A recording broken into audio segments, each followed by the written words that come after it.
गाडी पार्किंगमध्ये लावून दिनकरने स्नेहाला खाली उतरवले.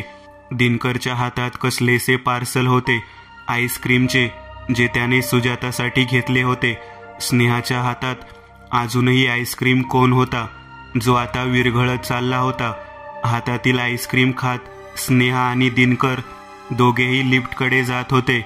लिफ्ट बहुधा वर असावी. एक कळ दाबताच लिफ्ट खाली येण्याचा बाण दाखवित होती. काही वेळातच लिफ्ट खाली आली. पप्पा, मी ही आईस्क्रीम मम्मीला नाही देणार. व्हाय? मम्मीला का नाही द्यायची? लिफ्टची बटन दाबत तो म्हणाला. ती खूप रागावते माझ्यावर नेहमीच. मी सगळे सांगते मम्मीला खरं खरं, तरी पण ती रागावते. स्नेहाच्या चेहऱ्यावरील तो गोड असा राग बघत दिनकर हसतच म्हणाला, ओके मिस क्युटी, तू पप्पाला सगळं काही सांगू शकते, पप्पा नाही रागवणार. असं म्हणतच दिनकरने तिला कडेवर घेतले. स्नेहा अगदी खुश होऊन तिने दिनकरला एक पापा दिला आणि त्याच्या कानात काहीतरी सांगू लागली. पप्पा, आपण आईस्क्रीम घ्यायला जात होतो ना, त्याच्या आधी तो माझा मित्र मला भेटला आणि तो मला म्हणाला होता की तुझी मम्मी तुला जास्तच त्रास देते, आपण तिची सुद्धा मज्जा घ्यायची का? पण मी त्याला नाही म्हटले, कारण त्याने ना माझ्या मैत्रीण रागिनीला चावले होते हाताला, म्हणून मी त्याला नाही म्हटले. आणि जरी मम्मी रागावली माझ्यावर, तरी मी मम्मीवर रागावणार नाही.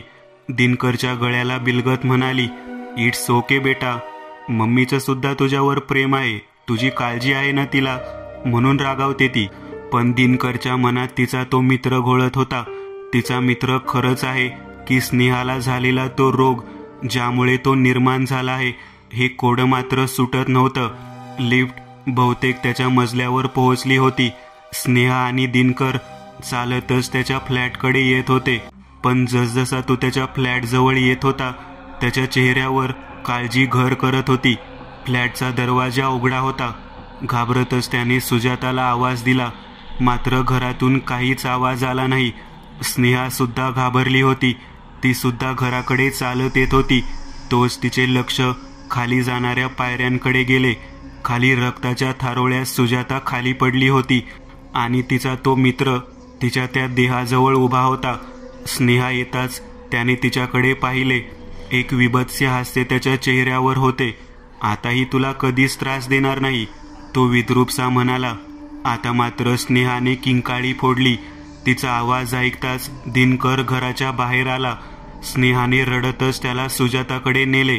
सुजाताची अशी अवस्था पाहून दिनकर कसा तरीच करत होता. त्याला काय करावे समजत नव्हते आणि स्नेहाचा तो मित्र मात्र त्याला दिसत नव्हता.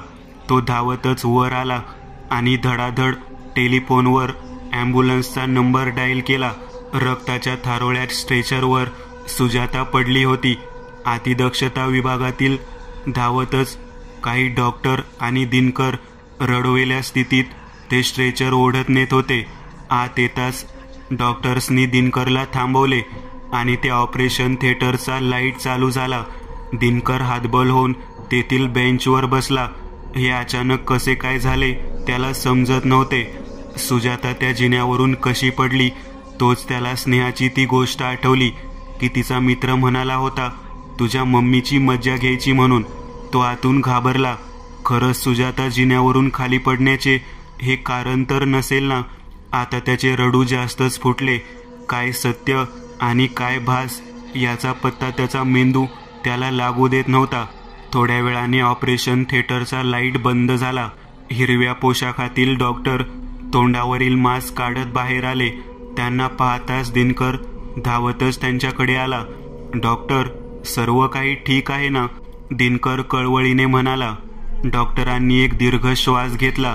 I am really sorry mister Dinkar, आम्ही त्यांना वाचवू शकलो नाही. डोक्याला मार लागला होता. जास्त रक्त वाहून गेल्यामुळे पेशंट कोमामध्ये गेला होता. आम्ही प्रयत्न केलेत, पण बोलतच डॉक्टर थांबले. डॉक्टरांचे एक एक शब्द जणू त्याच्या डोक्यात घाव घालत होते. कान सुन्न पडले होते. त्याला गरगरल्यासारखे होऊ लागले. कसाबसा तरी तो मागच्या बेंचवर स्तब्ध होऊन बसला. मिस्टर दिनकर, अस्पष्टसे शब्द त्याच्या कानावर पडू लागले. डॉक्टरांनी त्याच्या खांद्यावर हात ठेवला तेव्हा दिनकर भानावर आला. आपण ठीक आहात? डॉक्टर म्हणाले. रडतच दिनकर म्हणाला, सुजाता आता ह्या जगात नाही हे कटू सत्य त्याला पचवावे लागणार होते. स्नेहाला त्यांनी शेजारी तिची मैत्रीण रागिनीकडे ठेवले होते, पण आता स्नेहासमोर कसे जायचे त्याला काही समजत नव्हते. सुजाता जाऊन दुःखाचे वेदनेचे 3 दिवस झाले होते. स्नेहा आजही रडूनच झोपली होती. स्नेहाच्या आईच्या शरीराला बिलगून रडणे अजूनही त्याला आठवत होते. तिचा तो देह जळताना त्याच्या मनाची होणारी घालमेल, तो प्रसंग काही डोळ्यासमोरून जात नव्हता. स्नेहाला सांभाळणे त्याला कठीण जात होते, पण कसं तरी समजावून दिनकरने तिला आज झोपवले होते. 3 दिवस तिच्या मित्राचे नाव सुद्धा तिने घेतले नव्हते. स्नेहाच्या खोलीतील लाईट बंद करून दिनकर बाहेर आला आणि समोरच्या सोफ्यावरच बसला. खूपच थकल्यासारखं तो वाटत होता. त्याचे जराशे डोळे लागले असतील तोच दाराची बेल वाजली. त्याने आपसुकच घड्याळात पाहिले. रात्रीचे 10 वाजले होते. त्याने दरवाजा उघडला. समोर रागिनीची आई आणि तिचे बाबा उभे होते. दिनकरांनी त्यांना आत बसावयास सांगितले आणि तोही समोरच्या सोफ्यावर बसला. भाऊजी कसे आहात आणि स्नेहा कशी आहे? रागिनीची आई म्हणाली. ठीक आहे आता थोडी ती, आणि मी सुद्धा, पण राहून राहून रडते ती. दिनकर खोल आवाजात म्हणाला. दिनकर जेवलास का? रागिनीचे बाबा म्हणाले. हो, आता जेवणारच होतो. दिनकर कसा तरी म्हणाला. बहुधा तो जेवणारच नव्हता.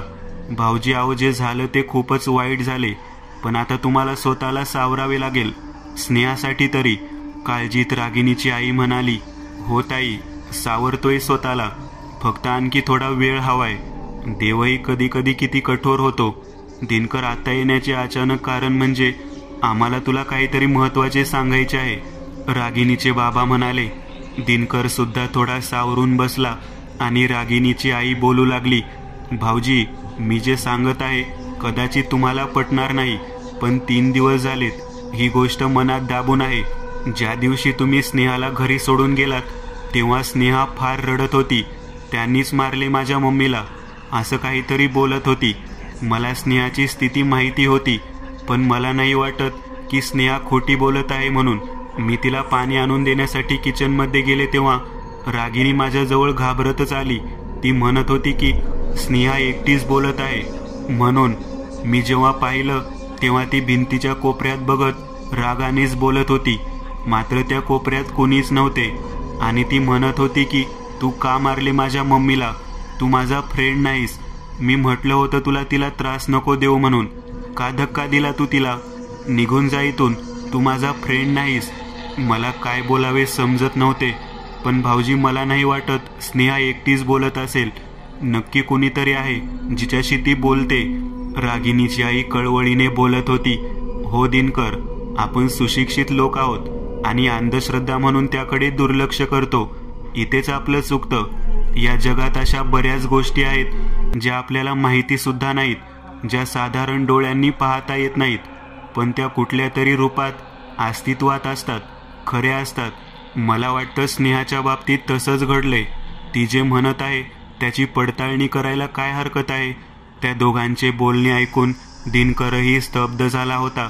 आता त्याचा सुद्धा विश्वास होत होता की स्नेहाला जे दिसतंय ते खरंच आहे म्हणून. स्नेहा बेडवर झोपलेली होती. संपूर्ण रूम अंधारात होती. त्या अंधाराच्या निर्जन शांततेत काहीतरी हालचाल होत होती.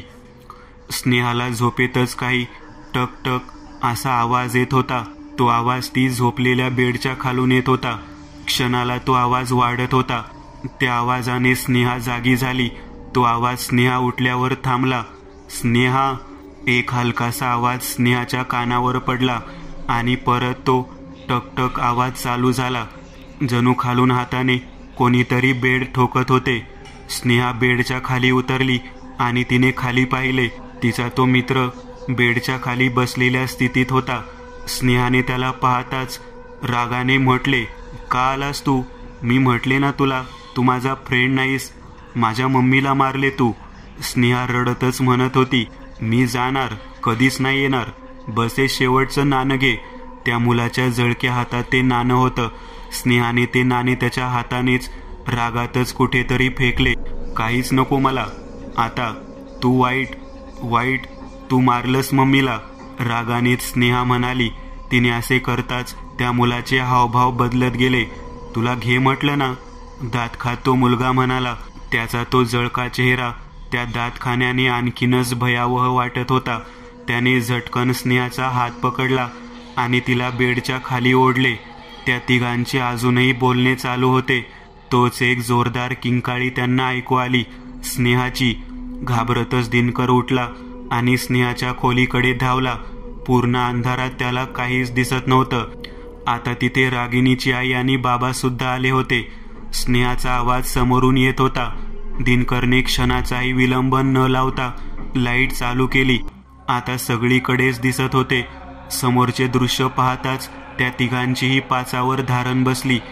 जमिनीपासून 3-4 फूट उंच भिंतीला स्नेहा चिटकून होती. कशाचाही सहारा न घेता तिचे हात तिच्या गळ्याला सोडवित होते. जणू कोणती अदृश्य शक्ती तिचा गळा दाबत असावी. तिचे डोळे पूर्ण पांढरे झाले होते. खोलीतील लाईट चालू होताच स्नेहा धाडकन जमिनीवर आदळली. ते तिघेही धावतच स्नेहाजवळ आले. गळा सैल झाल्यावर स्नेहा जोरजोराने श्वास घेत होती. त्या रूममध्ये जे काही होते ते तिथून निघून गेले होते. स्नेहा, स्नेहा तू ठीक आहे ना बेटा? घाबरतच दिनकरने तिला छातीशी लावले. स्नेहा रडत होती. तिच्या गळ्यावर काळे निशाण पडले होते. ते एका हाताचे निशाण होते. रागिणीच्या आईला जमिनीवर एक नाणे दिसले. त्यांनी घाबरतच ते नाणे उचलले. ते दृश्य त्या तिघांच्याही मनात छापल्या गेले होते. तो प्रसंग घडून जवळपास अर्धा तास झाला असेल. स्नेहा दिनकरच्या मांडीवर परत झोपली होती. बाजूने रागिणीची आई आणि तिचे बाबा बसले होते. बराच वेळ काही बोलत नव्हते. जे घडले होते त्यामुळे आता त्याचा पूर्ण विश्वास झाला होता की स्नेहाचे एक एक शब्द खरे होते. दादा, आता तुम्हीच काहीतरी मार्ग सुचवा. मी सुजाताला आधीच गमावून बसलोय. आता स्नेहाला गमवायचे नाही, दिनकर विनवणी करत म्हणाला. मी आज त्यासाठीच आलो होतो दिनकर, आणि आता त्याची गरज आहे म्हणजे आहे. जिथं आपल्यासारख्या सामान्य माणसाची शक्ती लागत नाही तिथं आपल्याला परमेश्वराची मदत घ्यावीच लागते. माझ्या ओळखीचे एक व्यक्ती आहेत. व्यक्ती म्हटल्यापेक्षा एक तरुण, ज्याला अशा घटनाक्रमामध्ये बोलवले जाते, जॉन बेसिडोन. काहीचे म्हणणे आहे की त्याला काहीतरी दैवी देणगी आहे. जे आपण करू शकतो, पाहू शकत नाही, तो ते करू शकतो. माझी चूक झाली. आपण त्याला आधीच बोलावले असते तर आज सुजाता सुद्धा जिवंत असती. मला वाटतं आपण जास्त वेळ न घालवता त्याला बोलवायला हवे. रागिणीचे बाबा म्हणाले. दिनकरचे आता कशावरही नाही म्हणणे शक्यच नव्हते. जेवढे झाले तेवढे विश्वास करण्यासाठी पुरेसे होते. ठीक आहे, मी त्याला उद्यालाच बोलावतो, रागिणीचे बाबा म्हणाले. ती रात्र कशीबशी दिनकरने काढली. सकाळी उठून त्याने स्नेहाला तयार केले. ते गळ्यावरचे निशाण अजूनही तिच्या गळ्यावरच होते. स्नेहा आज खूप शांत होती. रागिणीचे बाबा आणि तिची आई सुद्धा त्याच्या सोबत आली होती. ते सगळेजण आता जॉनची वाट पाहत होते, जो त्यांची मदत करणार होता. बराच वेळ झाला होता. घड्याळात 9:30 वाजले, नंतर 10 आणि दारावरची बेल वाजली. दिनकरने झटकन उठून दरवाजा उघडला. दरवाजात एक तरुण उभा होता. अंग बलदंड होते. हातात एक जुन्या प्रकारची घड्याळ आणि खांद्याला आडव्या पट्ट्याची एक बॅग होती. केस जेलनी उभे केले होते. मिस्टर दिनकर, त्या व्यक्तीने विचारले. यस, आपण? जॉन बेसिडोन, दिनकर म्हणाला. हो. जॉननी घरामध्ये प्रवेश केला. आत आलाच तोच त्याच्या नाकाला काहीतरी सुगावा लागला. काहीसा जळल्यासारखा वास येत होता. हा त्याला लागलेला पहिला सुगावा होता. त्याच्या समोर एक गोंडस लहान मुलगी सोफ्यावर बसली होती. तिचा चेहरा फारच उतरलेला वाटत होता. एकसारखी कसल्याशा विचारात ती वाटत होती. रागिणीच्या बाबाला जॉन आधीच ओळखत होता. जॉन त्या मुलीजवळ गेला. तिच्या गळ्यावरील निशाण सुद्धा त्याला दिसले. हॅलो, जॉन तिला म्हणाला. ती काहीच बोलली नाही. ती जॉनला घाबरत होती. इट्स ओके, मला फ्रेंड समज तुझा, असं म्हणताच स्नेहा आणखीनच घाबरली आणि उठूनच दिनकरकडे गेली. ती इतकी घाबरली होती की रडत होती. काहीतरी खूपच भयानक घडले याची चाहूल जॉनला लागली. जॉन, तू जो विचार करतोय ते अगदी खरं आहे. आम्ही तुला सगळं सांगतो, आधी तू बसून घे. दिनकर म्हणाला. सगळेजण बसले होते. एक श्वास घेत दिनकर पुढे बोलू लागला. स्नेहाला ज्या दिवसापासून तो मुलगा दिसत होता त्या दिवसापासून ते डॉक्टर कामत यांचा मृत्यू आणि नंतर सुजाताचा झालेला अचानक मृत्यू व ते नाणे आणि काल रात्री स्नेहासोबत घडलेला असा सर्व काही वृत्तांत दिनकरनी जॉनला सांगितला. जॉननी एक एक शब्द ऐकून घेतले. ते नाणे जे तुम्ही बोलतात ते आहे का? जॉननी प्रश्न केला. हो, ते नाणे आहे माझ्याकडे, दिनकर म्हणाला. जॉननी ते नाणे हातात घेतले. दोन्ही बाजूला एकसारखे ते नाणे होते. बहुधा जे घडत आहे ते या नाण्यामुळेच. आता मात्र त्याला समजले की स्नेहा फ्रेंड हा शब्द ऐकताच का घाबरली. त्याने स्नेहाकडे पाहिले. ती अजून घाबरली होती. मी पूर्ण प्रयत्न करेन. तो जो कोणी आहे, स्नेहालाच कसा दिसतो, तो कुठून आला, त्याचा उद्देश काय आणि त्याचा या नाण्याशी संबंध काय, पण यामध्ये मला स्नेहाची गरज पडेल, कारण सुरुवातीच्यापासून झाली आहे. स्नेहा, तू करशील मदत तुझ्या मम्मीसाठी, ज्याने हे केले त्याला धडा शिकवण्यासाठी. स्नेहाकडे बघत जॉन म्हणाला. स्नेहाने दिनकरकडे बघितले. त्याने तिला मानेनेच होकार दिला. तेव्हा स्नेहा तयार झाली. आपण नेमकं सुजातासोबत काय घडले ते जाणण्याचा प्रयत्न करू, कारण तिथेच काहीतरी गूढ दडले आहे. मी अशा ठिकाणी जातोय त्याला अपसाईड डाऊन म्हणतात. एक प्रकारे म्हणाल तर अशी दुनिया जी असते आपल्यासारखी, फक्त तिथे सजीव वावर करत नाही. अर्थातच आत्मा किंवा भूताटकीचे घर म्हणूया, ज्याला आपल्या जगाचे काळे प्रतिबिंब सुद्धा म्हणतात. एक उलटी दुनिया. मी तिथे जाऊ शकतो आणि हीच मला जन्मतः भेटलेली देणगी, जॉन म्हणाला. त्याचे सर्व ऐकताच सगळे तयार झाले. जॉनने सर्व खिडक्या लाईट बंद केले. आता रूममध्ये काळोख झाला होता. जॉनने सोबत आणलेली एक मेणबत्ती पेटवली आणि समोर ठेवली. त्या मेणबत्तीच्या प्रकाशासमोर जॉन आणि स्नेहा बसली होती आणि बाकीचे मागील सोफ्यावर. जॉनने आपल्या गळ्यातील क्रॉस काढत तो डोळ्याला लावला. God help me. आणि ते नाणे हातात घेत त्यांनी स्नेहाचा हात पकडला. स्नेहा, आता तुला जे दिसणार ते घडून गेलेले असणार आणि ते कधीही बदलणार नाही. तिथे गेल्यावर माझा हात चुकूनही सोडू नको. जर एक वेळ कुणी तिथे भटकले तर कठीण होईल. ओके, समजले तुला?